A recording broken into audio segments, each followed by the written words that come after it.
Hello, ਸਤਿ ਸ਼੍ਰੀ ਅਕਾਲ ਜੀ। ਸਵਾਗਤ ਹੈ ਜੀ ਤੁਹਾਡਾ ਆਪਣੇ ਚੈਨਲ 'ਤੇ। ਅੱਜ ਆਪਾਂ ਤੁਹਾਡੇ ਲਈ CDP ਦੀ ਇੱਕ ਨਵੀਂ ਕਲਾਸ ਲੈ ਕੇ ਹਾਜ਼ਰ ਹੋਏ ਹਾਂ। ਇਸ ਕਲਾਸ ਦੇ ਵਿੱਚ ਆਪਾਂ CDP ਦੇ ਨਾਲ ਰਿਲੇਟਡ ਵਨ ਲਾਈਨਰ ਡਿਸਕਸ ਕਰਾਂਗੇ, ਤਾਂ ਵੀਡੀਓ ਨੂੰ ਲਾਸਟ ਤੱਕ ਦੇਖਿਓ। ਇੱਕ ਵੀ ਫੈਕਟ ਤੁਹਾਡੇ ਮਿਸ ਕਰਨ ਵਾਲਾ ਨਹੀਂ ਹੈ। ਇਸ ਤੋਂ ਪਹਿਲਾਂ ਆਪਣੀਆਂ CDP ਵਨ ਲਾਈਨਰ ਦੀਆਂ ਕਈ ਕਲਾਸਿਸ ਆਲਰੇਡੀ ਅਪਲੋਡ ਹੋ ਚੁੱਕੀਆਂ ਨੇ, ਜਿਨ੍ਹਾਂ ਦੇ ਵਿੱਚ ਆਪਾਂ CDP ਦੇ ਵਨ ਲਾਈਨਰ ਡਿਸਕਸ ਕੀਤੇ ਨੇ। ਜੇਕਰ ਤੁਸੀਂ ਉਹ ਦੇਖਣਾ ਚਾਹੁੰਦੇ ਹੋ ਤਾਂ ਮੈਂ ਉਹਨਾਂ ਦਾ ਲਿੰਕ ਇਸ ਵੀਡੀਓ ਦੇ ਡਿਸਕ੍ਰਿਪਸ਼ਨ ਦੇ ਵਿੱਚ ਪਾ ਦੇਣਾ, ਤੁਸੀਂ ਜਾ ਕੇ ਦੇਖ ਲੈਣਾ। ਅਦਰਵਾਈਜ਼ ਤੁਸੀਂ ਆਪਣੇ ਚੈਨਲ 'ਤੇ ਵਿਜ਼ਿਟ ਕਰੋ, ਉੱਥੇ ਪਲੇਲਿਸਟ ਬਣੀਆਂ ਹੋਈਆਂ ਨੇ ਜਿਨ੍ਹਾਂ ਦੇ ਵਿੱਚ polity, medieval history, modern history, geography, Punjab GK ਅਤੇ CDP ਇਹਨਾਂ ਦੀਆਂ ਸੀਰੀਜ਼ ਵਾਈਜ਼ ਵੀਡੀਓ ਲੱਗੀਆਂ ਹੋਈਆਂ, ਜਾ ਕੇ ਦੇਖ ਸਕਦੇ ਹੋ। ਜੇਕਰ ਤੁਸੀਂ ਚਾਹੁੰਦੇ ਹੋ ਕਿ ਮੇਰੀਆਂ ਵੀਡੀਓਜ਼ ਤੁਹਾਡੇ ਤੱਕ ਪਹੁੰਚਦੇ ਰਹਿਣ ਤਾਂ ਚੈਨਲ ਨੂੰ ਸਬਸਕ੍ਰਾਈਬ ਕਰ ਲਿਓ, ਬੈਲ ਆਈਕਨ 'ਤੇ ਪ੍ਰੈਸ ਕਰ ਲਿਓ, ਤਾਂ ਕਿ ਆਉਣ ਵਾਲੀਆਂ ਵੀਡੀਓਜ਼ ਦੇ ਨੋਟੀਫਿਕੇਸ਼ਨ ਤੁਹਾਡੇ ਤੱਕ ਪਹੁੰਚਦੇ ਰਹਿਣ ਅਤੇ ਤੁਹਾਡੀ ਤਿਆਰੀ ਵਧੀਆ ਤਰੀਕੇ ਨਾਲ ਚੱਲਦੀ ਰਹੇ। ਅੱਜ ਦਾ ਜੋ ਆਪਣਾ ਸੈਸ਼ਨ ਹੈ, ਇਸ ਸੈਸ਼ਨ ਦੇ ਵਿੱਚ ਆਪਾਂ CDP ਦੇ ਨਾਲ ਰਿਲੇਟਡ ਵਨ ਲਾਈਨਰ ਡਿਸਕਸ ਕਰਾਂਗੇ। ਤਾਂ ਵੀਡੀਓ ਨੂੰ ਲਾਸਟ ਤੱਕ ਜ਼ਰੂਰ ਦੇਖਿਓ, ਕਿਉਂਕਿ ਇਹਨਾਂ ਦੇ ਵਿੱਚੋਂ ਕੋਈ ਵੀ ਕੁਐਸਚਨ ਤੁਹਾਨੂੰ ਪੇਪਰ ਦੇ ਵਿੱਚ ਡਾਇਰੈਕਟ ਦੇਖਣ ਨੂੰ ਮਿਲ ਸਕਦਾ। ਠੀਕ ਹੈ ਜੀ, ਤਾਂ ਸਟਾਰਟ ਕਰਦੇ ਹਾਂ ਆਪਣਾ ਸੈਸ਼ਨ ਅੱਜ ਦੀ ਪਹਿਲੀ ਸਲਾਈਡ ਦੇ ਨਾਲ। ਪਹਿਲਾ ਜੋ ਆਪਣਾ ਪੁਆਇੰਟ ਹੈ, ਇਹਦੇ ਵਿੱਚ ਲਿਖਿਆ ਕਿ 2 factor that influence human intelligence. 2 ਤੱਤ ਜੋ ਮਨੁੱਖੀ ਬੁੱਧੀ ਨੂੰ ਪ੍ਰਭਾਵਿਤ ਕਰਦੇ ਨੇ, ਹੈਰੀਡਿਟੀ ਅਤੇ ਇਨਵਾਇਰਨਮੈਂਟ। ਠੀਕ ਹੈ ਜੀ, ਇਹ ਕੁਐਸਚਨ ਬਹੁਤ ਵਾਰ ਪੇਪਰਾਂ ਦੇ ਵਿੱਚ ਪੁੱਛਿਆ ਗਿਆ ਕਿ ਉਹ ਕਿਹੜੇ 2 ਤੱਤ ਨੇ ਜਿਹੜੇ ਆਪਣੀ ਬੁੱਧੀ ਨੂੰ ਪ੍ਰਭਾਵਿਤ ਕਰਦੇ ਨੇ, ਜਿਹੜੇ ਆਪਣੀ ਇੰਟੈਲੀਜੈਂਸ ਨੂੰ ਪ੍ਰਭਾਵਿਤ ਕਰਦੇ ਨੇ। ਉਹ ਨੇਗੇ ਹੈਰੀਡਿਟੀ ਅਤੇ ਇਨਵਾਇਰਨਮੈਂਟ। ਹੈਰੀਡਿਟੀ ਮਤਲਬ ਜੋ ਚੀਜ਼ਾਂ ਆਪਾਂ ਨੂੰ ਆਪਣੇ ਮਾਂ-ਬਾਪ ਤੋਂ ਮਿਲਦੀਆਂ ਜੀਨਸ ਦੇ ਰੂਪ ਦੇ ਵਿੱਚ। ਠੀਕ ਹੈ ਜੀ, ਤਾਂ ਜੀਨਸ ਦੇ ਰੂਪ ਦੇ ਵਿੱਚ ਜੋ ਚੀਜ਼ਾਂ ਆਪਣੇ ਅੰਦਰ ਆਉਂਦੀਆਂ, ਆਪਣੀ ਦਿੱਖ ਆਉਂਦੀ ਹੈ। ਠੀਕ ਹੈ ਜੀ, ਆਪਣੇ ਹਾਵ ਭਾਵ, ਆਪਣਾ ਮਤਲਬ ਸਟਰਕਚਰ ਜੋ ਵੀ ਆਉਂਦਾ ਉਹ ਆਪਣੇ ਮਾਂ-ਬਾਪ ਤੋਂ ਆਪਾਂ ਨੂੰ ਮਿਲਦਾ। ਜੋ ਵੀ ਚੀਜ਼ਾਂ ਆਪਾਂ ਨੂੰ ਮਿਲਦੀਆਂ ਉਹ ਹੈਰੀਡਿਟੀ ਦੇ ਅੰਤਰਗਤ ਆਉਂਦੀਆਂ। ਅਤੇ ਇਨਵਾਇਰਨਮੈਂਟ ਹੁੰਦਾ ਆਪਣੀ ਸਿਚੁਏਸ਼ਨ, ਮਤਲਬ ਆਪਣਾ ਮਾਹੌਲ। ਜਿਹੋ ਜਿਹੇ ਮਾਹੌਲ 'ਚ ਆਪਾਂ ਰਹਿੰਦੇ ਹਾਂ, ਜਿਹੋ ਜਿਹੇ ਪਰਿਵਾਰ ਦੇ ਵਿੱਚ ਆਪਾਂ ਰਹਿੰਦੇ ਹਾਂ, ਜਿਹੋ ਜਿਹਾ ਆਪਣਾ ਆਲਾ ਦੁਆਲਾ, ਉਹ ਸਾਰੀਆਂ ਚੀਜ਼ਾਂ ਦਾ ਪ੍ਰਭਾਵ ਆਪਣੇ 'ਤੇ ਜ਼ਰੂਰ ਪਊਗਾ। ਤਾਂ ਉਹ ਚੀਜ਼ਾਂ ਆਪਾਂ ਨੂੰ ਕਿਹਨੂੰ ਪ੍ਰਭਾਵਿਤ ਕਰਨਗੀਆਂ? ਇੰਟੈਲੀਜੈਂਸ ਨੂੰ, ਆਪਣੀ ਬੁੱਧੀ ਨੂੰ। ਠੀਕ ਹੈ ਜੀ, ਤਾਂ ਇਹ ਦੋ ਫੈਕਟਰ ਨੇ ਜਿਹੜੇ ਆਪਣੀ ਬੁੱਧੀ ਨੂੰ ਪ੍ਰਭਾਵਿਤ ਕਰਦੇ ਨੇ। ਠੀਕ ਹੈ ਜੀ, ਇਹ ਤੁਸੀਂ ਯਾਦ ਰੱਖਣੇ ਆ। ਕਨਕਲੂਜ਼ਨ ਆਫ ਅ ਡਿਡਕਟਿਵ ਆਰਗੂਮੈਂਟ। ਠੀਕ ਹੈ ਜੀ, ਨਿਗਮਨ ਬਹਿਸ ਦਾ ਜਿਹੜਾ ਨਤੀਜਾ ਹੁੰਦਾ ਉਹ ਕੀ ਹੁੰਦਾ? ਸਰਟੇਨ ਹੁੰਦਾ। ਸਰਟੇਨ ਮਤਲਬ ਸਪਸ਼ਟ ਹੁੰਦਾ। ਇਹਦਾ ਕੀ ਮਤਲਬ ਹੈ? 2 ਟਾਈਪ ਦੀਆਂ ਤੁਹਾਨੂੰ ਆਰਗੂਮੈਂਟਸ ਨੇ, 2 ਟਾਈਪ ਦੇ ਤੁਹਾਨੂੰ ਇਹ ਮਤਲਬ ਤੁਹਾਨੂੰ ਰੀਜ਼ਨਿੰਗ ਦੇ ਵਿੱਚ ਵੀ ਆਉਂਦੇ ਨੇ। ਹਰ ਇੱਕ ਚੀਜ਼ ਇਹ ਚੀਜ਼ਾਂ ਯੂਜ਼ ਹੁੰਦੀਆਂ ਨੇ ਜਿਹੜੀਆਂ ਆਪਣੀਆਂ ਇੰਡਕਟਿਵ ਅਤੇ ਡਿਡਕਟਿਵ ਅਪਰੋਚ ਹੈ। ਠੀਕ ਹੈ ਜੀ, ਇੰਡਕਟਿਵ ਅਪਰੋਚ ਹੁੰਦੀ ਹੈ, ਇੱਕ ਡਿਡਕਟਿਵ ਹੁੰਦੀ ਹੈ। ਇੰਡਕਟਿਵ ਹੁੰਦੀ ਹੈ ਜਿਹੜੀ ਆਪਾਂ ਜਦੋਂ ਆਪਾਂ ਖੋਜ ਕਰਦੇ ਹਾਂ, ਕੋਈ ਰਿਸਰਚ ਕਰਦੇ ਹਾਂ, ਉੱਥੇ ਆਪਾਂ ਇੰਡਕਟਿਵ ਯੂਜ਼ ਕਰਦੇ ਹਾਂ। ਉਹਨੂੰ ਆਪਾਂ ਜਨਰਲਾਈਜ਼ ਕਰਨਾ ਹੁੰਦਾ, ਆਪਾਂ ਦੁਨੀਆ ਤੱਕ ਪਹੁੰਚਾਉਣਾ ਹੁੰਦਾ। ਜਿਵੇਂ ਕਿ ਨਿਊਟਨ ਦਾ ਲਾ ਹੈਗਾ, ਪਹਿਲਾਂ ਆਪਾਂ ਨੂੰ ਨਹੀਂ ਪਤਾ ਸੀ ਕਿ ਧਰਤੀ ਦੇ ਵਿੱਚ ਗੁਰੂਤਾਕਰਸ਼ਣ ਬਲ ਹੈ, ਬਟ ਜਦੋਂ ਨਿਊਟਨ ਨੇ ਰਿਸਰਚ ਕੀਤੀ ਤਾਂ ਉਹ ਜਿਹੜੀ ਉਹਨੇ ਰਿਸਰਚ ਕੀਤੀ ਉਹ ਕਿਹਦੇ ਅਕੋਰਡਿੰਗ ਕੀਤੀ? ਇੰਡਕਟਿਵ ਅਪਰੋਚ ਦੇ ਅਕੋਰਡਿੰਗ ਕੀਤੀ। ਫਿਰ ਜਦੋਂ ਉਹਨੇ ਜਨਰਲਾਈਜ਼ ਕਰਤਾ, ਸਾਰੀ ਦੁਨੀਆ ਦੇ ਸਾਹਮਣੇ ਇਹ ਦੱਸਤਾ ਕਿ ਧਰਤੀ ਦੇ ਵਿੱਚ ਗੁਰੂਤਾਕਰਸ਼ਣ ਬਲ ਹੈ, ਤਾਂ ਉਹ ਆਪਾਂ ਨੂੰ ਸਾਰਿਆਂ ਨੂੰ ਪਤਾ ਲੱਗ ਗਿਆ। ਠੀਕ ਹੈ ਜੀ, ਤਾਂ ਉਹ ਹੁਣ ਆਪਣੇ ਲਈ ਸਪਸ਼ਟ ਹੋ ਗਈ ਗੱਲ। ਤਾਂ ਜੇ ਆਪਾਂ ਨਿਊਟਨ ਬਾਰੇ, ਹੁਣ ਮੈਂ ਤੁਹਾਨੂੰ ਨਿਊਟਨ ਬਾਰੇ ਦੱਸ ਰਿਹਾ, ਤਾਂ ਇਹ ਕੀ ਹੈ? ਇਹ ਡਿਡਕਟਿਵ ਆਰਗੂਮੈਂਟ ਹੈ। ਇਹ ਡਿਡਕਟਿਵ ਆਰਗੂਮੈਂਟ ਹੈ। ਨਿਊਟਨ ਦਾ ਲਾ ਮੈਂ ਤੁਹਾਨੂੰ ਦੱਸ ਰਿਹਾ, ਤਾਂ ਨਿਊਟਨ ਦਾ ਲਾ ਤਾਂ ਸਪਸ਼ਟ ਹੈ, ਤਾਂ ਇਹ ਡਿਡਕਟਿਵ ਆਰਗੂਮੈਂਟ ਦੇ ਅੰਤਰਗਤ ਆਉਂਦਾ ਹੈ, ਜਿਹੜਾ ਆਪਣਾ ਨਿਗਮਨ ਬਹਿਸ ਹੁੰਦੀ ਹੈ। ਠੀਕ ਹੈ ਜੀ, ਤਾਂ ਇਹ ਖੋਜ ਕਰਾਈ ਹੁੰਦੀ ਹੈ, ਖੋਜ ਆਪਣੇ ਸਾਹਮਣੇ ਹੁੰਦੀ ਹੈ। ਠੀਕ ਹੈ ਜੀ, ਤਾਂ ਇਹਦਾ ਜਿਹੜਾ ਨਤੀਜਾ ਹੁੰਦਾ, ਆਪਾਂ ਇੱਕ ਖੋਜ ਨੂੰ ਪੜ੍ਹਨਾ ਹੁੰਦਾ, ਉਹ ਆਪਾਂ ਦੁਨੀਆ ਦੇ ਅੱਗੇ ਜਨਰਲਾਈਜ਼ ਉਹ ਆਲਰੇਡੀ ਹੁੰਦੀ ਹੈ, ਤਾਂ ਇਹ ਆਪਾਂ ਨੂੰ ਪਤਾ ਹੁੰਦਾ ਕਿ ਇਹਦਾ ਨਤੀਜਾ ਕੀ ਹੋਣਾ? ਸਪਸ਼ਟ ਹੋਣਾ। ਠੀਕ ਹੈ ਜੀ, ਤੁਸੀਂ ਯਾਦ ਰੱਖਣਾ, ਬਹੁਤ ਇੰਪੋਰਟੈਂਟ ਹੈ ਇਹ ਦੋਨੋਂ ਅਪਰੋਚ, ਤੁਸੀਂ ਇਹ ਯਾਦ ਰੱਖਣੀ ਹੈ, ਇੰਡਕਟਿਵ ਅਤੇ ਡਿਡਕਟਿਵ। ਠੀਕ ਹੈ ਜੀ, ਤਾਂ ਇੰਡਕਟਿਵ ਅਤੇ ਡਿਡਕਟਿਵ। ਜੇ ਤੁਹਾਨੂੰ ਇੰਡਕਟਿਵ ਦਾ ਪੁੱਛਣ ਤਾਂ ਉਹ ਹੋਊਗਾ ਪ੍ਰੋਬੇਬਲ, ਯਾਨੀ ਕਿ ਸੰਭਾਵੀ। ਠੀਕ ਹੈ ਜੀ, ਉਹਦਾ ਜਿਹੜਾ ਨਤੀਜਾ ਹੁੰਦਾ ਉਹ ਹੁੰਦਾ ਸੰਭਾਵੀ। ਸੰਭਾਵੀ ਯਾਨੀ ਕਿ ਪ੍ਰੋਬੇਬਲ, ਕਿ ਕੁਛ ਵੀ ਹੋ ਸਕਦਾ ਜਿਹਨੂੰ ਆਪਾਂ ਕਹਿੰਦੇ ਹਾਂ। ਠੀਕ ਹੈ ਜੀ, ਇਹ ਤੁਸੀਂ ਯਾਦ ਰੱਖਣਾ, ਬਹੁਤ ਇੰਪੋਰਟੈਂਟ ਹੈ। ਅਗਲਾ ਜਿਹੜਾ ਪੁਆਇੰਟ ਹੈ, ਟਰਸਟ ਵਰਸਿਸ ਮਿਸਟਰਸਟ। ਇਹਦਾ ਕੀ ਮਤਲਬ ਹੈ? ਇਹ ਤੁਹਾਨੂੰ ਕੁਐਸਚਨ ਆਉਂਦਾ ਹੁੰਦਾ ਕਿ ਬੱਚਾ ਕਿਹੜੀ ਉਮਰ ਦੇ ਵਿੱਚ ਟਰਸਟ ਅਤੇ ਮਿਸਟਰਸਟ ਦਾ ਮਤਲਬ ਜਿਹੜਾ ਬਿਹੇਵ ਕਰਦਾ, ਉਹ ਕਿ ਕਿਸੇ 'ਤੇ ਉਹਨੂੰ ਵਿਸ਼ਵਾਸ ਹੋ ਜਾਂਦਾ, ਕਿਸੇ 'ਤੇ ਉਹ ਵਿਸ਼ਵਾਸ ਨਹੀਂ ਕਰਦਾ, ਰੋਣ ਲੱਗ ਜਾਂਦਾ। ਤਾਂ ਉਹ ਇਨਫੈਂਸੀ ਦੀ ਉਮਰ ਹੁੰਦੀ ਹੈ, ਬਾਲ ਉਮਰ 0 ਤੋਂ 2 ਸਾਲ ਦੀ। ਠੀਕ ਹੈ ਜੀ, ਇਹ ਉਮਰ ਹੁੰਦੀ ਹੈ ਜਿਹਦੇ ਵਿੱਚ ਬੱਚਾ ਕਿਸੇ ਤੇ ਵਿਸ਼ਵਾਸ ਕਰ ਲੈਂਦਾ ਅਤੇ ਕਿਸੇ 'ਤੇ ਵਿਸ਼ਵਾਸ ਨਹੀਂ ਕਰਦਾ। ਠੀਕ ਹੈ ਜੀ, ਤਾਂ ਇਨਫੈਂਸੀ ਦੀ ਉਮਰ ਹੁੰਦੀ ਹੈ ਉਹ ਬਾਲ ਉਮਰ। ਇਹ ਤੁਹਾਨੂੰ ਪਤਾ ਹੋਣਾ ਚਾਹੀਦਾ। ਅਗਲਾ ਜਿਹੜਾ ਪੁਆਇੰਟ ਹੈ, ZPD। ZPD ਨੂੰ ਮਤਲਬ ਸਭ ਤੋਂ ਪਹਿਲਾਂ ਤਾਂ ਇਹ ਪਤਾ ਹੋਣਾ ਚਾਹੀਦਾ ਕਿ ਯੂਜ਼ ਕਿਹਨੇ ਕੀਤਾ, ਕਿਹਦੀ ਥਿਊਰੀ ਦੇ ਵਿੱਚ ਯੂਜ਼ ਹੋਇਆ। ਤਾਂ ਇਹ ਹੋਇਆ ਵਾਈਗੋਸਕੀ। ਠੀਕ ਹੈ ਜੀ, ਤਾਂ ਵਾਈਗੋਸਕੀ ਦੀ ਥਿਊਰੀ ਦੇ ਵਿੱਚ ਇਹ ਯਾਨੀ ਕਿ ਯੂਜ਼ ਹੋਇਆ। ਠੀਕ ਹੈ ਜੀ, ਵਾਈਗੋਸਕੀ ਦੀ ਥਿਊਰੀ ਦੇ ਵਿੱਚ। ZPD ਜ਼ੋਨ ਆਫ ਪ੍ਰੋਕਸੀਮਲ ਡਿਵੈਲਪਮੈਂਟ, ਇਹ ਤੁਹਾਨੂੰ ਇਹਦੀ ਫੁੱਲ ਫਾਰਮ ਪਤਾ ਹੋਣੀ ਚਾਹੀਦੀ ਹੈ। ਜ਼ੋਨ ਆਫ ਪ੍ਰੋਕਸੀਮਲ ਡਿਵੈਲਪਮੈਂਟ ਇਹਦੀ ਫੁੱਲ ਫਾਰਮ ਹੈ। ਠੀਕ ਹੈ ਜੀ, ਤਾਂ ਇਹ ਤੁਸੀਂ ਯਾਦ ਰੱਖਣਾ, ਜ਼ੋਨ ਆਫ ਪ੍ਰੋਕਸੀਮਲ ਡਿਵੈਲਪਮੈਂਟ। ਇਹਦਾ ਮਤਲਬ ਕੀ ਹੈ? ਇਹ ਤੁਹਾਨੂੰ ਪਤਾ ਹੋਣਾ ਚਾਹੀਦਾ। ਜ਼ੋਨ ਆਫ ਪ੍ਰੋਕਸੀਮਲ ਦਾ ਡਿਵੈਲਪਮੈਂਟ ਦਾ ਮਤਲਬ ਕੀ ਹੈ ਕਿ ਜਿਹੜੇ ਆਪਾਂ ਨੂੰ ਅਡਲਟ ਹੁੰਦੇ ਨੇ, ਜਿਹੜੇ ਆਪਣੇ ਤੋਂ ਵੱਡੇ ਹੁੰਦੇ ਨੇ, ਉਹ ਆਪਾਂ ਨੂੰ ਗਾਈਡ ਕਰਦੇ ਨੇ। ਮੰਨ ਲਓ ਆਪਾਂ ਕੋਈ ਵੀ ਚੀਜ਼ ਸਿੱਖਣੀ ਹੈ ਤਾਂ ਜਦੋਂ ਵੱਡੇ ਆਪਾਂ ਨੂੰ ਗਾਈਡ ਕਰਨਗੇ, ਉਹ ਆਪਾਂ ਨੂੰ ਦੱਸਣਗੇ, ਤਾਂ ਉਹ ਆਪਣਾ ZPD ਦੇ ਅੰਤਰਗਤ ਆ ਜਾਊ। ਤਾਂ ਵਾਈਗੋਸਕੀ ਨੇ ਵੀ ਇਹਦਾ ਯੂਜ਼ ਕੀਤਾ ਆਪਣੀ ਥਿਊਰੀ ਦੇ ਵਿੱਚ, ਇਹ ਤੁਸੀਂ ਯਾਦ ਰੱਖਣਾ, ਬਹੁਤ ਇੰਪੋਰਟੈਂਟ ਹੈ। ਅਗਲਾ ਜਿਹੜਾ ਪੁਆਇੰਟ ਹੈ, intelligence is a primary mental ability. ਬੁੱਧੀ ਇੱਕ ਪ੍ਰਾਥਮਿਕ ਬੌਧਿਕ ਯੋਗਤਾ ਹੈ। ਠੀਕ ਹੈ ਜੀ, ਪ੍ਰਾਥਮਿਕ ਮਤਲਬ ਪਹਿਲੀ, ਕਿ ਜ਼ਰੂਰੀ ਹੈ ਇਹ ਚੀਜ਼ ਹੋਣੀ ਚਾਹੀਦੀ ਹੈ। ਜੇ ਆਪਣੇ 'ਚ ਬੁੱਧੀ ਨਹੀਂ ਹੋਊ, ਠੀਕ ਹੈ ਜੀ, ਤਾਂ ਆਪਣੇ ਵਿੱਚ ਐਬਿਲਿਟੀ ਨਹੀਂ ਹੋਊ, ਬੌਧਿਕ ਯੋਗਤਾ ਨਹੀਂ ਹੋਣੀ। ਤਾਂ ਇਹ ਕਿਹਨੇ ਕਿਹਾ? ਇਹ ਥਰਸਟਨ ਨੇ ਕਿਹਾ। ਥਰਸਟਨ ਨੇ ਕਹੀ ਹੈ ਇਹ ਗੱਲ। ਇਹ ਤੁਹਾਨੂੰ ਪੇਪਰ ਦੇ ਵਿੱਚ ਡਾਇਰੈਕਟ ਪੁੱਛੀ ਜਾ ਸਕਦੀ ਹੈ। ਠੀਕ ਹੈ ਜੀ। ਅਗਲਾ ਜਿਹੜਾ ਪੁਆਇੰਟ ਹੈ, drive reduction theory of learning, ਸਿੱਖਣ ਦਾ ਘੱਟ ਚਾਲਿਤ ਸਿਧਾਂਤ। ਇਹ ਕਿਹਨੇ ਦਿੱਤਾ? ਆਪਾਂ ਨੂੰ ਹੱਲ ਨੇ ਦਿੱਤਾ। ਠੀਕ ਹੈ ਜੀ, ਹੱਲ ਨੇ ਇਹ ਮਤਲਬ ਇਹ ਸਿਧਾਂਤ ਦਿੱਤਾ। ਇਹਦਾ ਪੂਰਾ ਨਾਂ ਹੈਗਾ ਕਲਾਰਕ ਲਿਓਨਾਰਡ ਹੱਲ। ਠੀਕ ਹੈ ਜੀ, ਕਲਾਰਕ ਲਿਓਨਾਰਡ ਹੱਲ ਇਹਦਾ ਪੂਰਾ ਨਾਂ ਹੈਗਾ। ਇਹਦੇ ਬਾਰੇ ਵੀ ਪੁੱਛਿਆ ਜਾ ਸਕਦਾ ਤੁਹਾਨੂੰ, ਜੇ ਪੇਪਰ ਦਾ ਲੈਵਲ ਮੋਡਰੇਟ ਆਉਂਦਾ। ਠੀਕ ਹੈ, ਤੁਸੀਂ ਇਕੱਲਾ ਪੁਆਇੰਟ ਨੋਟ ਕਰ ਲਿਓ, ਤੁਹਾਨੂੰ ਇਹ ਪੇਪਰ ਦੇ ਵਿੱਚ ਦੇਖਣ ਨੂੰ ਮਿਲਣਗੇ ਇਹ ਪੁਆਇੰਟ ਆਪਣੇ। ਠੀਕ ਹੈ ਜੀ, ਕੁਐਸਚਨ ਦੀ ਫਾਰਮ ਦੇ ਵਿੱਚ। ਤਾਂ ਜਿੰਨੇ ਵੀ ਆਪਣੇ ਪਿਛਲੇ ਸੈਸ਼ਨ ਹੋਏ ਉਹ ਤੁਸੀਂ ਜ਼ਰੂਰ ਅਟੈਂਡ ਕਰਿਓ। ਜਿਹੜਾ ਆਪਣਾ ਇੱਕ CDP ਦਾ ਸੈਸ਼ਨ ਆਲਰੇਡੀ ਅਪਲੋਡ ਪਿਆ ਆਪਣੇ ਚੈਨਲ ਦੇ ਉੱਤੇ, ਜਿਹਦੇ ਵਿੱਚ ਆਪਾਂ ਕੁਐਸਚਨ ਆਨਸਰ ਡਿਸਕਸ ਕੀਤੇ ਨੇ, ਉਹ ਵੀ ਤੁਸੀਂ ਜ਼ਰੂਰ ਅਟੈਂਡ ਕਰਿਓ। ਠੀਕ ਹੈ ਜੀ, ਬਹੁਤ ਇੰਪੋਰਟੈਂਟ ਹੈ ਤੁਹਾਡੇ ਲਈ। ਤੁਹਾਡੇ ਪੇਪਰ ਦੇ ਵਿੱਚ ਆਉਣ ਵਾਲੇ ਵਿੱਚ ਤੁਹਾਨੂੰ ਬਹੁਤ ਫਾਇਦਾ ਦੇਣਗੀਆਂ ਇਹ ਚੀਜ਼ਾਂ। ਅਗਲਾ ਜਿਹੜਾ ਪੁਆਇੰਟ ਹੈ, ਪ੍ਰਿੰਸੀਪਲ ਆਫ ਬਿਹੇਵੀਅਰ। ਇਹ ਇੱਕ ਕਿਤਾਬ ਹੈ। ਠੀਕ ਹੈ ਜੀ, ਇਹ ਬੁੱਕ ਹੈ। ਇਹ ਕਿਹਦੀ ਲਿਖੀ ਹੋਈ ਹੈ? ਕਲਾਰਕ ਲਿਓਨਾਰਡ ਹੱਲ ਦੀ ਲਿਖੀ ਹੋਈ ਹੈ। ਠੀਕ ਹੈ ਜੀ, ਤੁਸੀਂ ਯਾਦ ਰੱਖਣਾ, ਪ੍ਰਿੰਸੀਪਲ ਆਫ ਬਿਹੇਵੀਅਰ। ਇਹ ਵੀ ਤੁਹਾਨੂੰ ਪੁੱਛੀ ਜਾ ਸਕਦੀ ਹੈ। ਅਗਲਾ ਜਿਹੜਾ ਪੁਆਇੰਟ ਹੈ, ਸੋਸ਼ਲ ਲਰਨਿੰਗ ਥਿਊਰੀ, ਸਮਾਜਿਕ ਸਿੱਖਣ ਸਿਧਾਂਤ। ਇਹ ਆਪਾਂ ਨੂੰ ਕਿਹਨੇ ਦਿੱਤਾ? ਅਲਬਰਟ ਬੰਡੂਰਾ ਨੇ ਦਿੱਤਾ। ਠੀਕ ਹੈ ਜੀ, ਬੰਡੂਰੇ ਨੇ ਦਿੱਤਾ ਇਹ ਆਪਾਂ ਨੂੰ। ਤਾਂ ਬੰਡੂਰਾ ਬਾਰੇ ਵੀ ਬਹੁਤ ਪੁੱਛਿਆ ਜਾਂਦਾ, ਬੰਡੂਰੇ ਬਾਰੇ ਬਹੁਤ ਪੁੱਛਿਆ ਜਾਂਦਾ। ਤਾਂ ਇਹ ਵੀ ਆਪਾਂ ਨੂੰ ਮੈਨੂੰ ਲੱਗਦਾ ਕੁਐਸਚਨ ਆਏ ਸੀਗੇ, ਮੇਰਾ ਖਿਆਲ ਹੈ, ਜਿਹੜਾ ਆਪਣਾ ਪੇਪਰ ਕੈਂਸਲ ਹੋਇਆ। ਠੀਕ ਹੈ ਜੀ, ਬੰਡੂਰਾ ਬਾਰੇ ਇੱਕ ਅੱਧਾ ਕੁਐਸਚਨ ਆਇਆ ਸੀ, ਬਟ ਪਾ ਸਕਦੇ ਨੇ ਇਹਦੇ ਬਾਰੇ ਕੁਐਸਚਨ, ਤੁਹਾਨੂੰ ਆ ਸਕਦੇ ਨੇ, ਤੁਸੀਂ ਪੜ੍ਹਿਓ ਜ਼ਰੂਰ ਇਹਦੇ ਬਾਰੇ। ਸੋਸ਼ਲ ਲਰਨਿੰਗ ਥਿਊਰੀ, ਠੀਕ ਹੈ ਜੀ, ਸਮਾਜਿਕ ਸਿੱਖਣ ਸਿਧਾਂਤ ਹੈ, ਇਹ ਆਪਾਂ ਨੂੰ ਬੰਡੂਰਾ ਨੇ ਦਿੱਤਾ, ਅਲਬਰਟ ਬੰਡੂਰਾ।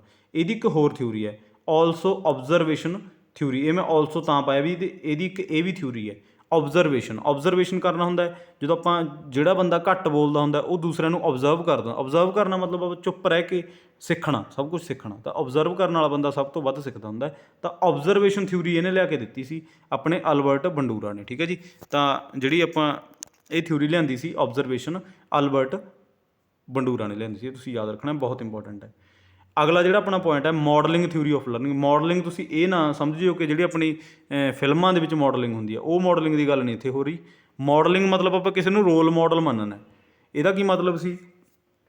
ਇਹ ਥਿਊਰੀ ਵੀ ਆਪਾਂ ਨੂੰ ਬੰਡੂਰੇ ਨੇ ਦਿੱਤੀ ਹੈ, ਤੁਸੀਂ ਯਾਦ ਰੱਖਣਾ, ਬੰਡੂਰੇ ਨੇ ਇਹ ਥਿਊਰੀ ਦਿੱਤੀ ਆਪਾਂ ਨੂੰ, ਜਿਹੜੀ ਆਪਣੀ ਮਾਡਲਿੰਗ ਸਿਧਾਂਤ ਹੈ ਜਿਹੜਾ ਆਪਣਾ। ਮਾਡਲਿੰਗ ਆਪਾਂ ਕਿਸੇ, ਜਿਵੇਂ ਹੁਣ ਆਪਾਂ ਕਿਸੇ ਵਧੀਆ ਫੇਮਸ ਕੋਈ ਕ੍ਰਿਕਟ ਖਿਡਾਰੀ ਹੈ ਜਾਂ ਕੋਈ ਫੁੱਟਬਾਲ, ਜਿਵੇਂ ਰੋਨਾਲਡੋ ਹੋ ਗਿਆ, ਠੀਕ ਹੈ ਜੀ, ਤਾਂ ਉਹਨਾਂ ਨੂੰ ਆਪਾਂ ਜਦੋਂ ਆਪਾਂ ਰੋਲ ਮਾਡਲ ਮੰਨ ਲੈਂਦੇ ਕਿ ਮੈਂ ਇਹਦੇ ਵਰਗਾ ਬਣਨਾ, ਤਾਂ ਉਹ ਮਾਡਲਿੰਗ ਥਿਊਰੀ ਦੇ ਅੰਤਰਗਤ ਆਉਂਦਾ। ਤਾਂ ਇਹ ਬੰਡੂਰੇ ਨੇ ਦਿੱਤੀ ਸੀ ਕਿ ਜੇ ਆਪਾਂ ਕਿਸੇ ਨੂੰ ਰੋਲ ਮਾਡਲ ਮੰਨਾਂਗੇ ਤਾਂ ਆਪਾਂ ਜਲਦੀ ਸਿੱਖਾਂਗੇ। ਇਹ ਇੱਕ ਇਹਦੀ ਥਿਊਰੀ ਸੀ, ਇਹ ਤੁਸੀਂ ਯਾਦ ਰੱਖਣਾ, ਇਹ ਵੀ ਆਪਣੀ ਬੰਡੂਰੇ ਦੀ ਹੈ। ਠੀਕ ਹੈ ਜੀ, ਅਤੇ 2 ਟਾਈਪ ਦੀ ਦਿੱਤੀ ਸੀ, ਡਾਇਰੈਕਟ ਅਤੇ ਇਨਡਾਇਰੈਕਟ। ਡਾਇਰੈਕਟ ਅਤੇ ਇਨਡਾਇਰੈਕਟ, ਇਹ ਕਈ ਵਾਰੀ ਪੁੱਛ ਲੈਂਦੇ ਨੇ, ਇਹ ਤੁਸੀਂ ਯਾਦ ਰੱਖਣਾ। ਅਗਲਾ ਜਿਹੜਾ ਪੁਆਇੰਟ ਹੈ, ਰੈਸੀਪ੍ਰੋਕਲ ਡਿਟਰਮੀਨੇਸ਼ਨ, ਪਰਸਪਰ ਦ੍ਰਿੜਤਾ। ਇਹ ਵੀ ਆਪਾਂ ਨੂੰ ਬੰਡੂਰਾ ਨੇ ਦਿੱਤੀ ਹੈ। ਠੀਕ ਹੈ ਜੀ, ਬੰਡੂਰਾ ਦਾ ਸਿਧਾਂਤ ਹੈ ਵੀ ਰੈਸੀਪ੍ਰੋਕਲ ਡਿਟਰਮੀਨੇਸ਼ਨ। ਇਹੋ ਜਿਹਾ ਵੀ ਤੁਹਾਨੂੰ ਪੁੱਛਿਆ ਜਾ ਸਕਦਾ ਬਹੁਤ ਕੁਛ।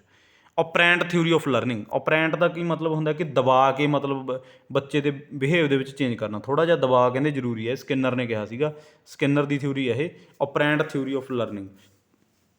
ਇਹ ਕਹਿੰਦਾ ਵੀ ਜੇ ਬੱਚੇ ਨੂੰ ਸਿਖਾਉਣਾ ਤਾਂ ਉਹ 'ਤੇ ਥੋੜ੍ਹਾ ਜਿਹਾ ਪ੍ਰੈਸ਼ਰ ਵੀ ਜ਼ਰੂਰੀ ਹੈ। ਤਾਂ ਇਹ ਸਕਿਨਰ ਨੇ ਕਹੀ ਸੀ ਇਹ ਗੱਲ।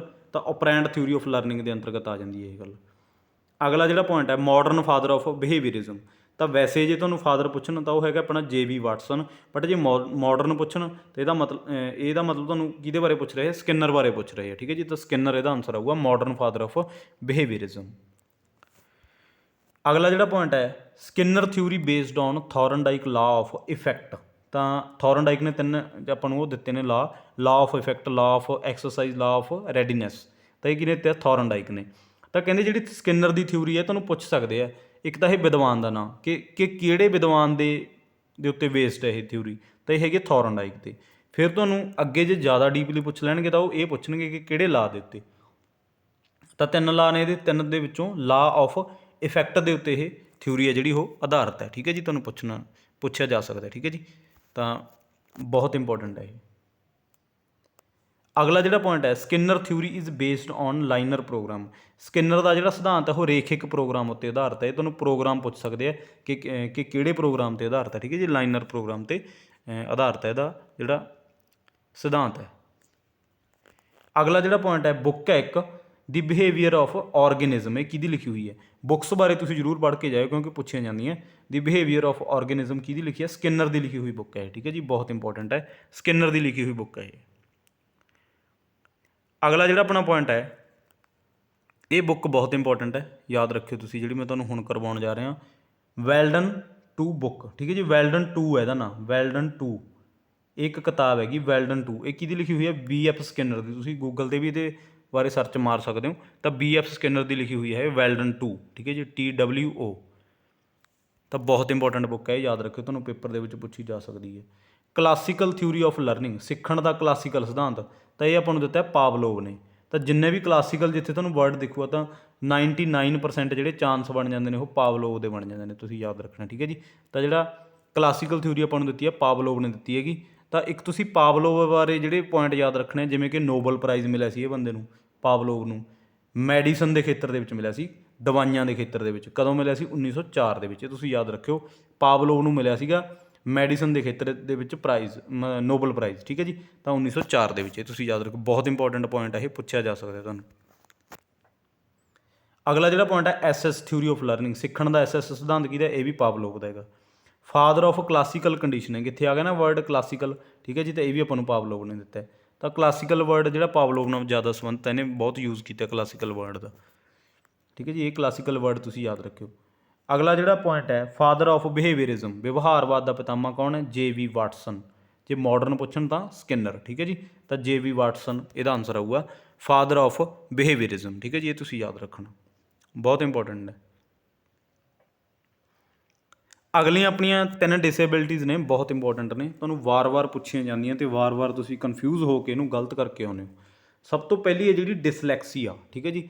ਡਿਸਲੈਕਸੀਆ ਇਹਦੇ ਵਿੱਚ ਲਰਨਿੰਗ ਡਿਸੇਬਿਲਿਟੀ ਨਹੀਂ ਹੈਗੀ, ਇਹ ਹੈਗੀ ਆਪਣੀ ਰੀਡਿੰਗ, ਠੀਕ ਹੈ ਜੀ, ਰੀਡਿੰਗ ਡਿਸੇਬਿਲਿਟੀ ਹੈ। ਤੁਸੀਂ ਸਹੀ ਕਰ ਲਿਓ, ਉੱਥੇ ਕਈ ਵਾਰੀ ਮਿਸਟਾਈਪ ਹੋ ਜਾਂਦਾ, ਤਾਂ ਰੀਡਿੰਗ ਡਿਸੇਬਿਲਿਟੀ ਹੈ, ਤੁਸੀਂ ਯਾਦ ਰੱਖਣਾ। ਤਾਂ ਇਹ ਸਾਰੀਆਂ ਹੀ ਲਰਨਿੰਗ ਡਿਸੇਬਿਲਿਟੀਜ਼ ਨੇ, ਇਹ ਤਿੰਨੋਂ ਇਹ ਆਪਣੀਆਂ ਲਰਨਿੰਗ ਡਿਸੇਬਿਲਿਟੀ ਨੇ। ਅਤੇ ਜਿਹੜੀ ਆਪਣੀ ਡਿਸਲੈਕਸੀ ਹੈ ਇਹ ਰੀਡਿੰਗ ਹੈ। ਜਦੋਂ ਆਪਾਂ ਪੜ੍ਹਦੇ ਹਾਂ ਤਾਂ ਆਪਾਂ ਨੂੰ ਪੜ੍ਹਨ ਦੇ ਵਿੱਚ ਰੁਕਾਵਟ ਆਉਂਦੀ ਹੈ, ਪੜ੍ਹਨ ਦੇ ਵਿੱਚ, ਤਾਂ ਜੇ ਆਪਾਂ ਨੂੰ ਪੜ੍ਹਨ ਦੇ ਵਿੱਚ ਰੁਕਾਵਟ ਆ ਰਹੀ ਹੈ, ਇਹਦਾ ਮਤਲਬ ਆਪਾਂ ਨੂੰ ਡਿਸਲੈਕਸੀਆ ਨਾਂ ਦੀ ਡਿਸੇਬਿਲਿਟੀ ਹੈ, ਠੀਕ ਹੈ ਜੀ। ਤਾਂ ਰੀਡਿੰਗ ਡਿਸਆਰਡਰ ਹੈ ਇਹ, ਤੁਹਾਨੂੰ ਪੁੱਛਿਆ ਜਾਊਗਾ ਇਹ ਡਿਸਲੈਕਸੀਆ ਬਾਰੇ, ਠੀਕ ਹੈ, ਤੁਸੀਂ ਯਾਦ ਰੱਖਣਾ। ਅਗਲੀ ਜਿਹੜੀ ਆਪਣੀ ਡਿਸੇਬਿਲਿਟੀ ਹੈ ਉਹ ਹੈ ਡਿਸਗ੍ਰਾਫੀਆ, ਗ੍ਰਾਫ ਬਣਾਉਣਾ, ਠੀਕ ਹੈ ਜੀ। ਗ੍ਰਾਫ ਕਦੋਂ ਬਣਾਓਗੇ? ਜਦੋਂ ਤੁਸੀਂ ਲਿਖੋਗੇ, ਕੁਛ ਨਾ ਕੁਛ ਲਿਖੋਗੇ। ਤਾਂ ਲਿਖਣ ਦੇ ਵਿੱਚ ਜੇਕਰ ਤੁਹਾਨੂੰ ਰਾਈਟਿੰਗ ਡਿਸਆਰਡਰ ਹੈ, ਕੁਛ ਲਿਖਣ ਦੇ ਵਿੱਚ ਤੁਹਾਨੂੰ ਪ੍ਰੋਬਲਮ ਆ ਰਹੀ ਹੈ, ਤਾਂ ਤੁਹਾਨੂੰ ਡਿਸਗ੍ਰਾਫੀਆ ਨਾਂ ਦੀ ਡਿਸੇਬਿਲਿਟੀ ਹੈ। ਲਿਖਣ ਵਿੱਚ ਜਿਵੇਂ ਕਿ ਡਰਾਇੰਗ ਪੇਂਟਿੰਗ ਵੀ ਇਹਦੇ ਅੰਡਰ ਆ ਜਾਂਦਾ ਹੈ। ਅੱਪਰ ਲੋਅਰ ਕੋਸ ਜਿਵੇਂ ਮਤਲਬ ਕੇਸ ਹੁੰਦਾ, ਅੱਪਰ ਲੋਅਰ ਕੇਸ ਹੁੰਦਾ, ਜਿਵੇਂ ਕਿ XD2 ਹੋ ਗਿਆ, ਠੀਕ ਹੈ ਜੀ। ਇਹਦੇ ਬਾਰੇ ਆਪਾਂ ਨੂੰ ਨਹੀਂ ਪਤਾ ਲੱਗਦਾ ਕਿ ਕਿਵੇਂ ਪਾਉਣਾ, ਆਪਾਂ ਕਿਵੇਂ ਲਿਖਣਾ, ਠੀਕ ਹੈ। ਤਾਂ ਅੱਪਰ ਲੋਅਰ ਕੇਸ ਦੇ ਵਿੱਚ ਵੀ ਆਪਣੀ ਡਿਸਗ੍ਰਾਫੀਆ ਜਿਹੜੀ ਹੈ ਡਿਸੇਬਿਲਿਟੀ ਹੈ ਇਹ ਆ ਜਾਂਦੀ ਹੈ। ਇਹ ਤੁਸੀਂ ਯਾਦ ਰੱਖਣਾ, ਤਿੰਨੋਂ ਡਿਸੇਬਿਲਿਟੀਜ਼ ਇਹ ਵਾਰ-ਵਾਰ ਪੁੱਛੀਆਂ ਜਾਂਦੀਆਂ, ਇਹ 'ਚ ਕਨਫਿਊਜ਼ ਨਾ ਹੋਇਓ, ਠੀਕ ਹੈ ਜੀ। ਡਿਸਗ੍ਰਾਫੀ ਆਪਣੀ ਰਾਈਟਿੰਗ ਡਿਸੇਬਿਲਿਟੀ ਹੈ, ਰਾਈਟਿੰਗ ਡਿਸਆਰਡਰ ਹੈ, ਠੀਕ ਹੈ ਜੀ, ਤਾਂ ਇਹ ਤੁਸੀਂ ਯਾਦ ਰੱਖਣਾ। ਅਗਲੀ ਆਪਣੀ ਡਿਸਕੈਲਕੁਲੀਆ। ਡਿਸਕੈਲਕੁਲੀਆ ਮਤਲਬ ਕੈਲਕੁਲ ਤੋਂ ਤੁਸੀਂ ਮਤਲਬ ਅੰਦਾਜ਼ਾ ਲਾ ਸਕਦੇ ਹੋ। ਕੈਲਕੁਲ ਹੁੰਦਾ ਕੈਲਕੂਲੇਸ਼ਨ ਕਰਨਾ, ਠੀਕ ਹੈ ਜੀ। ਕੈਲਕੂਲੇਸ਼ਨ ਦੇ ਵਿੱਚ ਤੁਹਾਨੂੰ ਜਦੋਂ ਪ੍ਰੋਬਲਮ ਆ ਰਹੀ ਹੈ ਤਾਂ ਇਹਦਾ ਮਤਲਬ ਤੁਹਾਨੂੰ ਡਿਸਕੈਲਕੁਲੀਆ ਨਾਂ ਦੀ ਡਿਸੇਬਿਲਿਟੀ ਹੈ, ਠੀਕ ਹੈ ਜੀ। ਜੋ ਤੁਸੀਂ ਪਲੱਸ ਮਾਈਨਸ ਭਾਗ ਗੁਣਾ, ਠੀਕ ਹੈ ਜੀ, ਇਹ ਨਹੀਂ ਕਰ ਪਾ ਰਹੇ ਤਾਂ ਤੁਹਾਨੂੰ ਕਾਹਦੀ ਡਿਸੇਬਿਲਿਟੀ ਹੈ? ਡਿਸਕੈਲਕੁਲੀਆ, ਠੀਕ ਹੈ ਜੀ। ਤਾਂ ਗਣਨਾ ਤੁਸੀਂ ਕਰ ਨਹੀਂ ਪਾ ਰਹੇ, ਡਿਸਕੈਲਕੁਲੀਆ ਮਤਲਬ ਕੈਲਕੂਲੇਸ਼ਨਸ ਕਰਨਾ, ਠੀਕ ਹੈ, ਤੁਸੀਂ ਯਾਦ ਰੱਖਿਓ, ਬਹੁਤ ਇੰਪੋਰਟੈਂਟ ਹੈ, ਠੀਕ ਹੈ ਜੀ। ਤਾਂ ਇਹ ਡਿਸਕੈਲਕੁਲੀਆ। ਅਗਲਾ ਜਿਹੜਾ ਆਪਣਾ ਪੁਆਇੰਟ ਹੈ, ਫੀਲਡ ਥਿਊਰੀ ਆਫ ਲਰਨਿੰਗ, ਠੀਕ ਹੈ ਜੀ। ਫੀਲਡ ਥਿਊਰੀ ਆਫ ਲਰਨਿੰਗ ਕਿਹਦੀ ਹੈ? ਸਿੱਖਣ ਦਾ ਖੇਤਰ ਸਿਧਾਂਤ, ਇਹ ਆਪਣਾ ਕਰਟ ਲੈਵਿਨ ਦਾ, ਕਰਟ ਲੈਵਿਨ ਦਾ ਸਿਧਾਂਤ ਹੈ ਇਹ, ਫੀਲਡ ਥਿਊਰੀ ਆਫ ਲਰਨਿੰਗ, ਸਿੱਖਣ ਦਾ ਖੇਤਰ ਸਿਧਾਂਤ, ਠੀਕ ਹੈ ਜੀ। ਕਿਹਦਾ ਦਿੱਤਾ ਹੋਇਆ? ਇਹ ਕਰਟ ਲੈਵਿਨ ਦਾ। ਇਹੋ ਜਿਹੇ ਸਿਧਾਂਤ ਤੁਹਾਨੂੰ ਕਈ ਵਾਰੀ ਜਿਹੜੇ ਤੁਸੀਂ ਨਹੀਂ ਕਦੇ ਵੀ ਸੁਣੇ ਹੁੰਦੇ, ਇਹ ਪੁੱਛ ਲਏ ਜਾਂਦੇ ਨੇ, ਤਾਂ ਤੁਸੀਂ ਇਹ ਸਾਰੇ ਨੋਟ ਕਰ ਲੈਣੇ। ਇੱਕ ਪੁਆਇੰਟ ਆਪਣਾ ਤੁਸੀਂ ਨੋਟ ਕਰਿਓ, ਠੀਕ ਹੈ ਜੀ। ਇੱਕ ਵੀ ਤੁਸੀਂ ਮਿਸ ਨਾ ਕਰਿਓ, ਕਿਉਂਕਿ ਮੈਂ ਤੁਹਾਨੂੰ ਵਾਰ-ਵਾਰ ਇਹ ਚੀਜ਼ ਦਾ ਕਹਿ ਰਿਹਾ ਕਿ ਇਹਦੇ ਵਿੱਚੋਂ ਤੁਹਾਨੂੰ ਡਾਇਰੈਕਟ ਦੇਖਣ ਨੂੰ ਮਿਲਣਗੇ ਪੇਪਰ ਦੇ ਵਿੱਚ। ਜੇ ਤੁਹਾਡੇ ਪੇਪਰ ਦਾ ਲੈਵਲ ਹੈ ਜਿਹੜਾ ਮੋਡਰੇਟ ਵੀ ਆਉਂਦਾ, ਤਾਂ ਆਪਣੇ ਸੈਸ਼ਨ ਤੋਂ ਬਾਹਰ ਤੁਹਾਨੂੰ ਇੱਕ ਵੀ ਕੁਐਸਚਨ ਨਹੀਂ ਦੇਖਣ ਨੂੰ ਮਿਲੂਗਾ। ਆਪਣੇ ਸੈਸ਼ਨ ਦੇ ਵਿੱਚੋਂ ਹੀ ਆਉਣਗੇ ਜ਼ਿਆਦਾਤਰ ਕੁਐਸਚਨ, ਠੀਕ ਹੈ ਜੀ। ਤਾਂ ਇਹ ਨਹੀਂ ਕਿ ਸਾਰੇ ਦਾ ਸਾਰਾ ਪੇਪਰ ਹੀ ਆਪਣੇ 'ਚ ਆ ਜਾਊ, ਇਹ ਤਾਂ ਨਹੀਂ ਮੈਂ ਕਹਿ ਸਕਦਾ, ਬਟ ਮੋਸਟਲੀ ਕੁਐਸਚਨ ਆਉਣਗੇ ਆਪਣੇ ਸੈਸ਼ਨ ਦੇ ਵਿੱਚੋਂ, ਕਿਉਂਕਿ ਮੈਂ ਬਹੁਤ ਮਿਹਨਤ ਕਰਕੇ, ਠੀਕ ਹੈ ਜੀ, ਤਾਂ ਮੈਂ ਪੂਰਾ ਨਿਚੋੜ ਕੱਢ ਕੇ ਕਿੱਥੋਂ ਕੁਐਸਚਨ ਆਏ ਸੀ ਜਾਂ ਕਿੱਥੋਂ ਮਤਲਬ ਆਉਣ ਦੀ ਸੰਭਾਵਨਾ ਹੈ, ਉਹ ਮੈਂ ਪੂਰਾ ਨਿਚੋੜ ਕੱਢ ਕੇ ਤੁਹਾਡੇ ਅੱਗੇ ਲੈ ਕੇ ਆ ਰਿਹਾ, ਠੀਕ ਹੈ ਜੀ। ਇਹ ਤੁਸੀਂ ਯਾਦ ਰੱਖਣਾ। ਤਾਂ ਫੀਲਡ ਥਿਊਰੀ ਆਫ ਲਰਨਿੰਗ ਆਪਾਂ ਨੂੰ ਦਿੱਤੀ ਹੈ ਕਰਟ ਲੈਵਿਨ ਨੇ। ਤਾਂ ਆਪਾਂ ਆਪਣੇ ਵੱਲੋਂ ਪੂਰੀ ਮਿਹਨਤ ਕਰ ਰਹੇ ਹਾਂ ਤਾਂ ਕਿ ਤੁਹਾਡਾ ਜ਼ਿਆਦਾ ਤੋਂ ਜ਼ਿਆਦਾ ਫਾਇਦਾ ਹੋ ਸਕੇ, ਠੀਕ ਹੈ ਜੀ। ਤਾਂ ਜਿਹੜਾ ਆਪਣਾ ਅੱਜ ਦਾ ਲਾਸਟ ਪੁਆਇੰਟ ਹੈ ਉਹ ਹੈ development means a series of progressive change. ਕਹਿੰਦਾ ਵਿਕਾਸ ਤੋਂ ਭਾਵ ਹੈ ਕਿ ਇੱਕ ਵਿਕਾਸਸ਼ੀਲ ਤਰਤੀਬ। ਕਹਿੰਦਾ ਵਿਕਾਸ ਜਿਹੜਾ ਆਪਣਾ ਹੋਊਗਾ ਉਹ ਮਤਲਬ ਪ੍ਰੋਗਰੈਸ ਦੇ ਵਿੱਚ ਹੋਊਗਾ। ਜੇ ਆਪਾਂ ਪ੍ਰੋਗਰੈਸਿਵ ਹਾਂ ਤਾਂ ਹੋਊਗਾ, ਨਹੀਂ ਹੁੰਦਾ, ਠੀਕ ਹੈ ਜੀ। ਨਹੀਂ ਆਪਣਾ ਡਿਵੈਲਪਮੈਂਟ ਨਹੀਂ ਹੁੰਦੀ। ਤਾਂ ਜੇ ਆਪਣੇ 'ਚ ਪ੍ਰੋਗਰੈਸਿਵ ਚੇਂਜ ਆ ਰਹੇ ਹੈ, ਆਪਾਂ ਅੱਗੇ ਦੀ ਅੱਗੇ ਵੱਧਦੇ ਜਾ ਰਹੇ ਹਾਂ, ਤਾਂ ਆਪਣਾ ਡਿਵੈਲਪਮੈਂਟ ਹੋ ਰਹੀ ਹੈ। ਇਹ ਕਿਹਨੇ ਕਿਹਾ ਸੀ? ਇਹ ਹਰਲੌਕ ਨੇ ਕਿਹਾ ਸੀ। ਇਹ ਕਹਿੰਦਾ ਇੱਕ ਸੀਰੀਜ਼ ਹੈ, ਇੱਕ ਸੀਰੀਜ਼ ਦੇ ਵਿੱਚ ਚੱਲਦਾ, ਠੀਕ ਹੈ ਜੀ। ਤਾਂ ਅੱਜ ਦਾ ਜੋ ਆਪਣਾ ਸੈਸ਼ਨ ਹੈ ਇਹ ਆਪਣਾ ਪੂਰਾ ਹੋ ਗਿਆ, ਠੀਕ ਹੈ ਜੀ। ਵੀਡੀਓ ਨੂੰ 2-3 ਵਾਰ ਤੁਸੀਂ ਜ਼ਰੂਰ ਦੇਖ ਲਿਓ ਤਾਂ ਕਿ ਤੁਹਾਡਾ ਜ਼ਿਆਦਾ ਤੋਂ ਜ਼ਿਆਦਾ ਫਾਇਦਾ ਹੋ ਸਕੇ, ਤੁਹਾਡੀ ਰਿਵੀਜ਼ਨ ਵਧੀਆ ਹੋ ਸਕੇ। ਰਿਵੀਜ਼ਨ ਇੱਕ ਬਹੁਤ ਵਧੀਆ ਫੰਡਾ ਹੁੰਦਾ ਪੇਪਰ ਨੂੰ ਕਰੈਕ ਕਰਨ ਦਾ, ਠੀਕ ਹੈ ਜੀ। ਤਾਂ ਵੀਡੀਓ ਨੂੰ ਲਾਈਕ ਕਰ ਦਿਓ, ਕਿਉਂਕਿ ਲਾਈਕ ਕਰਨ ਦੇ ਨਾਲ ਤੁਹਾਨੂੰ ਐਪਰੀਸੀਏਸ਼ਨ ਮਿਲਦੀ ਹੈ, ਅਤੇ ਸ਼ੇਅਰ ਜ਼ਰੂਰ ਕਰ ਦਿਓ ਤਾਂ ਕਿ ਕਿਸੇ ਹੋਰ ਦਾ ਵੀ ਫਾਇਦਾ ਹੋ ਸਕੇ, ਠੀਕ ਹੈ ਜੀ। ਤਾਂ ਅੱਜ ਦੀ ਜੋ ਆਪਣੀ ਵੀਡੀਓ ਹੈ ਇਹਦਾ ਆਪਾਂ ਇੱਥੇ ਐਂਡ ਕਰਦੇ ਹਾਂ, ਠੀਕ ਹੈ ਜੀ। ਤਾਂ ਵੀਡੀਓ ਨੂੰ ਦੇਖਣ ਦੇ ਲਈ ਬਹੁਤ ਬਹੁਤ ਧੰਨਵਾਦ।